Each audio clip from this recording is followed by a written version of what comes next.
Lakshmi Srinivasa jewellers proprietors Duggi Srinivasarao, Duggi Abhinay, IT hub ఎదురుగా Yellandu cross road, Khammam.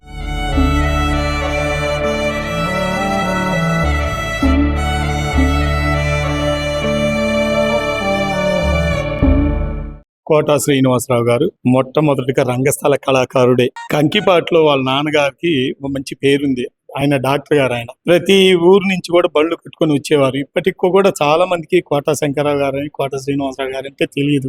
Doctor గారు అబ్బాయిలు అంటే తెలుస్తుందండి ఆయన చాలా మందికి కూడా. అలాంటి వ్యక్తి కొమ్మూరు సుబ్బారావు గారి దగ్గర మొట్టమొదటిసారిగా రంగస్థలం ప్రవేశించినప్పుడు కోటా శ్రీనివాసరావు గారు, శంకర గారు వీళ్ళిద్దరు అన్నదమ్ములు కాబట్టి ఆయన దగ్గర మా కొమ్మూరు సుబ్బారావు గారి దగ్గర రంగస్థలంలో కొన్ని వీరబాహుడు ఇలాంటి క్యారెక్టర్లు చేశారు. ఆ తర్వాత ఆయన ఉద్యోగరీత్యా కొంతకాలం ఉద్యోగం చేసి తర్వాత సినీ రంగంలోకి పోవటం, తర్వాత నాటకాలకి కొంత దూరం అయ్యారని చెప్పుకోవచ్చు. ఆయన తర్వాత ఆయన గురించి మనకు తెలియంది ఏం కాదు. అయితే మొట్టమొదటిగా ఆయన రంగస్థల కళాకారుడే, తర్వాతనే దీనికి వెళ్ళారు. ఆయన సినీ పరిశ్రమకి వెళ్ళారు.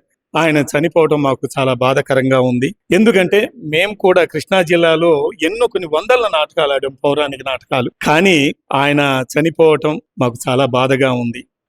ఆయన నటనని తెలియని వారంటూ లేరు. మన 2 తెలుగు రాష్ట్రాల్లోనే కాదు, కర్ణాటక, తమిళనాడు, కేరళలో కూడా ఇన్ని రాష్ట్రాలు కూడా ఆడిన ఘనత ఒక తెలుగువాడికే దక్కుతుంది అనేది అతిశయోక్తి ఏం కాదు. ఇది మేము నాటక రంగంలో కానీ, సినిమాలో కానీ, సినిమా రంగం కానీ మాకు చాలా సంతోషమైన విషయం ఇది. కానీ ఆయన హఠాత్ మరణం మాకు చాలా బాధించిందండి. ఆయన చనిపోయి ఎక్కడున్నారో ఆయన మనశ్శాంతి కలుగాలని మేము ఆశిస్తున్నామండి. ప్రముఖ ఖమ్మం కళాకారుడు, స్టేజ్ ఆర్టిస్ట్ అప్పాజీ గారితో వారి అభిప్రాయం తెలుసుకుందాం. జై శ్రీరామ్. ఇవాళ ప్రముఖ రంగస్థల నటులు, అలానే సినీ నటులు, పద్మశ్రీ అవార్డు గ్రహీత, ఎన్నో నంది అవార్డులు గెలుచుకున్నవారు. అంటే మనం గతంలో చూస్తే నవరస నట సార్వభౌముడు ఎలా అంటున్నామో అన్ని నవరసాలు కూడా చేసినటువంటి ఈయన కూడా నవరస నట సార్వభౌముడుగానే ఉన్నటువంటి అన్ని పాత్రలు మించినటువంటి అంత బిరుదాంకితుడైనటువంటి కీర్తిశేషులు కోటా శ్రీనివాసరావు గారి వాళ్ళ ప్రొద్దుటపూట హఠాన్మతం చెందటం మా రంగస్థల కళాకారుల తరఫు నుంచి, అలాగే తెలంగాణ నాటక సమాజాల సమాఖ్య ఖమ్మం జిల్లా విభాగం నుంచి మా అందరి తరఫు నుంచి ముందుగా వారికి ఘనమైన శ్రద్ధాంజలి అర్పిస్తున్నాం. వారు 1942లో జన్మించారని విన్నాం. అలానే వారు బహుశా బ్యాంకులో ఉద్యోగం చేస్తుండేవారట్టుంది. అలానే వారు ప్రాణం ఖరీద్ అనేటటువంటి 1978లో ఆ సినిమాలో నటించారని, దగ్గరగా ఆయన గారు ఇప్పుడు 44 దశాబ్దాలు 5 దశాబ్దాల నుంచి, అంటే ముందుగా నాటక రంగం నుంచే, అంటే రంగస్థల నాటక రంగం నుంచి వచ్చారు కాబట్టే వారు ఇంత ఉన్నత స్థాయికి ఎదిగారనేది మా అభిప్రాయం. ఒక 5 దశాబ్దాల నుంచి వాళ్ళు అటు నాటక రంగం నుంచి ఇటు సినిమా రంగంలో వారు ఉన్నారని చెప్పేసి అనుకుంటున్నాం. అలానే ఇంతమంది ఇక్కడ కళాకారులు చాలా, ఎందుకంటే ఆ బంధం ఎలా ఉంటుందంటే మనకి వారితోటి ఎప్పుడు కూడా వారితోటి మేము కూర్చున్న దాఖలాలు లేవు. కాకపోతే ఒకసారి మేము ఈ ఖమ్మం జిల్లా కళాకారుల ఐక్య వేదిక అని ఒకటి ఏర్పాటు చేసాం. దాని తరఫు నుంచి అందరం కలిసి హైదరాబాద్ వెళ్ళటం జరిగింది, అన్నపూర్ణ స్టూడియోస్కి. ఎందుకంటే బాబు మోహన్ గారు ఇక్కడి వారే కాబట్టి బాబు మోహన్ గారికి వారికి ఉన్నటువంటి అనుబంధం, అంటే బాబు మోహన్ గారు చెప్తుండేవారు ఆయన గారి గురించి ఎంత గొప్పగా. అంటే ఆయన గారు ఒక్కరే కాదు, సినీ పరిశ్రమ మొత్తం కూడా ఇవాళ కోటా శ్రీనివాసరావు గారు అంటే ఎంతటి, అంటే మామూలుగా కాకుండా ఒక రంగస్థలంగా ఉన్నటువంటి కళాకారులుగా అంత గొప్పవాడు. కాబట్టి మేము అక్కడికి వెళ్ళినప్పుడు ఆ బాబు మోహన్ గారు మాట్లాడుతుంటే ఆయన గారు కూడా అక్కడ ఏదో షూటింగ్ కార్యక్రమం నడుస్తుంది, అందరినీ మేము వెళ్ళినటువంటి కళాకారులందరినీ పరిచయం చేశారు. ఆయన చక్కగా చేలోక్తులతోటి మాట్లాడారు. అలాగనే ఆయన గారు ఒక 1999 నుంచి 2004 వరకు కూడా అంటే భారతీయ జనతా పార్టీ నుంచి ఎమ్మెల్యేగా చేశారు. అంటే అటువంటి రాజకీయ సర్వ అనుభవాలు అన్నీ ఉన్నాయి. పాపం ఆయనకు కూడా అనుకోకుండా పుత్ర అకాల మరణం కూడా జరగటం అది ఒక తీరని బాధ. అయినా కాడి ఆయన వదిలిపెట్టకుండా కూడా ఏ పాత్ర చెప్తుండేవాడు. నిజంగా ఆయన చేసినటువంటి పాత్రలు ఎటువంటి అని చూసుకుంటూ వస్తే చివరికి అంటే మనకు తెలిసిందంటే ఏదైనా పాత్ర ఉంటే చెప్పండిరా అంటుండేవాడు అన్నట్టు. మనకు ఆ విషయం తెలిసింది పాపం. అలా ఏ చిన్న పాత్ర ఇచ్చినా కూడా నిజంగా అంత వయసులో కూడా ఆయన పాత్ర చేస్తుంటే అంటే మరి ఆ యొక్క అనుభవం కాబట్టి మనకి అర్థమవుతుంది అనుకున్నాం. ఆయనకు ఉన్నటువంటి అనుభవంలో కాబట్టి నిజంగా చివరికి ఆఖరి సమయంలో చూసినప్పుడు కూడా అసలు ఎందుకో అతను చెప్పేటువంటి మాటలు, ఆ ఆంగిక అభినయ వాచికాలు, ఇక అందుకనే అన్నాను ఇందాకనే, ఆయన కూడా నవరస నట సార్వభౌముడు. అంటే మనం ఎస్వి రంగారావు గారు ఎలా అనుకుంటున్నామో అన్ని రసాలు పోషించాడు. అసలు అతను చేయనటువంటి నటన లేదేమని చెప్పేసి మా అభిప్రాయం.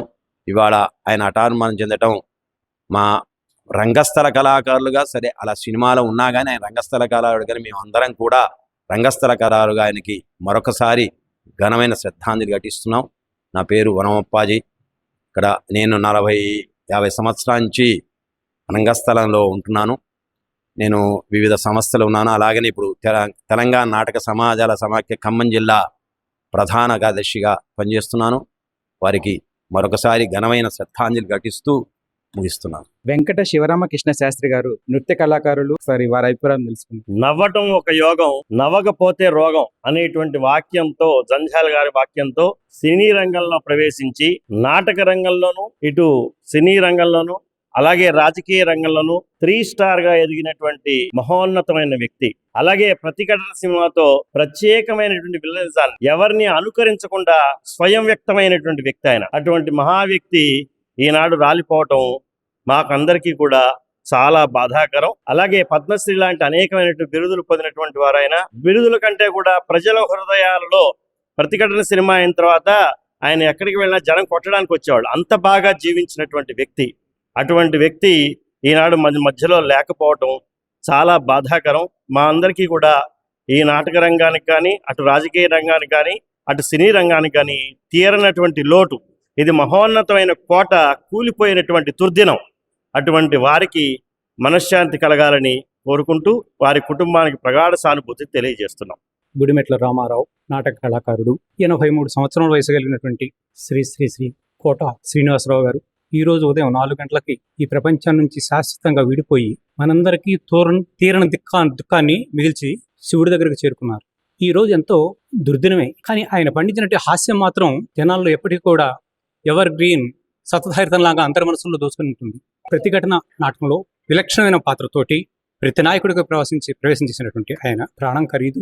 అహనా పెళ్ళంటలో జంధ్యాల గారి పాత్ర సినిమాలో బ్రహ్మానందంగా పండించిన హాస్యం అంతా ఇంత కాదు. ముతక పంచ, ఫ్రెంచ్ క్రాపు, ఇక్బాల్ బనీన్, కోరాగుడ్డ వేసుకుని తిన్నట్టుగా తింటూ కోడిని ముందు పెట్టుకొని ఎంత ఆశగా జనాలను ఊరిస్తుకుంటూ నేను తింటున్నాను అంటే ఎంత పిసినారో డబ్బులు మాత్రం ఖర్చు పెట్టడు. అయినా సరే ఆ పాత్ర మాత్రం జనాలందరినీ కూడా తబ్బిబ్బు చేసి ఆహా ఎంత బాగా చేశాడండి, ఇట్లా కదా నటు ఉండాల్సింది అని అందరి చేత జేజాలు కొట్టించుకొని మనందరితోటి చెప్పకుండా సుదూర తీరాలకు వెళ్ళిపోయినటువంటి కోట శ్రీనివాసరావు గారి ఆత్మకి ప్రశాంత చేకూర్చాలని భగవంతుడు ఆయన ఎప్పుడూ ఆశీర్వదిస్తూ ఉండాలని, అక్కడైనా సరే అక్కడి నుండి కూడా వాళ్ళకి దేవుళ్ళకి నటన నేర్పుతాడని ఆశతో నేను భావిస్తూ ప్రేమిస్తాను. బొడ్డు బొందయ్య అండి నా పేరు. జూనియర్ కళాకారుడిని. పద్మశ్రీ అవార్డు గ్రహీత కోట శ్రీనివాసరావు గారు సినిమా మామగారి సినిమాలో బాబు మోహన్ గారు మరియు కోట శ్రీనివాసరావు గారు చేసిన హాస్యానికి మా నాటి చిన్నతనంలో మాకు ఎంతగానో నవ్వుల హరివిల్లు చూపించారు. మరియు బాధల్లో ఉన్నాళ్ళు కూడా ఆయన యొక్క చేసిన పాత్ర హాస్యం చూసి కూడా ఆ బాధలు అనేవి పోయినవి. విలన పోర్షన్ చేసినా కూడా భయం ప్రాంతాలు చేసేది. అంత గొప్ప నటుడిని మాలాంటి జూనియర్ కళాకారులు చూసి ఆయన గారిని గుర్తు చేసుకోవడం జరుగుతుంది. వారికి వారి కుటుంబ సభ్యులకి మా యొక్క ఖమ్మం జిల్లా నాటక సమాజాల సమైక్య తరపు నుంచి శ్రద్ధాంజలి ఘటిస్తున్నాం. ఈ యొక్క కార్యక్రమానికి విచ్చేసిన మీకు మీ అందరికీ మా కళాకారు తరపు నుంచి జిల్లా కళాకారుల సంఘ సమైక్య అధ్యక్షులు మరియు ప్రధాన కార్యదర్శి గారు రంగాచారి గారు కళాకారులందరికీ వారి తరపున ప్రగాఢ సానుభూతి తెలియజేసుకుంటూ ఖమ్మం జిల్లా నాటక సమాజాల సమైక్య ఉపాధ్యక్షులుగా వారికి శ్రద్ధాంజలి ఘటిస్తున్నాను. కొమ్మూరు సుబ్బారావు గారు కృష్ణా జిల్లాలో ఒక సీనియర్ మోస్ట్ హార్మోనిస్ట్ అండి. నాకేమో సత్యహరిచంద్రలో విశ్వామిత్రుడు నేర్పారు ఆయన. అదే వ్యక్తి కోట శ్రీనివాసరావు గారికి శంకర్రావు గారికి వాళ్ళ ఇంట్లో ఉండి వాళ్ళ పక్కనే భోజనం చేసి వాళ్ళ ఇంట్లో అంతా సన్నిహితంగా ఉండి ఆయనకి వీరబాహుడు నేర్పాడండి. మొట్టమొదటిసారిగా నేర్చుకుని వీరబాహుడే. సాంఘిక నాటకాలు ఆడుతూ వీరబాహుడు నేర్చుకున్నాడు. ఆ అనుబంధంతో మాకు ఆయనతో కొద్దిగా పరిచయాలు ఉండే. మా సుబ్బారావు గారు లేరు, ఇప్పుడు శ్రీనివాసరావు గారు లేరు. చాలా బాధాకరంగా ఉంది. వారికి శ్రద్ధాంజలి ఘటిస్తున్నాను.